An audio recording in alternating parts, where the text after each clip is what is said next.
कैसे चेक करें कि आपके नाम से कितनी सिम इशू है, आपको पता नहीं है चल रही है। अपने गूगल क्रोम में संचार साथी डालेंगे तो no mobile connection in your name, mobile connections in your name, आप इसको ओपन करिए।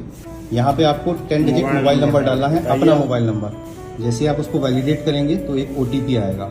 OTP एक बार ही आता है। सेम इस पे लॉगिन अगर कोई 10 मिनट बाद फोन करे कि OTP भेजा है तो मत बता देना। यहाँ पे आप देख सकते हैं इनके नाम पे कितने सिम इशूज हैं। 2, 2, 4, 2, 6, 7 सिम है। किस किस का है? तुम्हारी कौन सी नहीं है? 86 वाला ये वाला नंबर, ये नंबर आपका नहीं है। अब आप इस नंबर पे जाइए, अगर ये आपका नंबर नहीं है तो आप इसको नॉट रिक्वायर्ड कर दीजिए।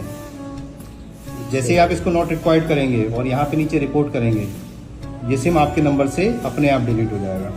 पर जो भी फ्रॉड होगा तो पहले तो आदमी सिम निकालता है, सिम के बाद फिर उससे इंटरनेट कनेक्शन लेता है, उसके बाद फिर ये फ्रॉड करता है। तो अपनी सिम बंद करा दोगे तो सारी चीज़ों का जड़ ही खत्म हो जाएगा।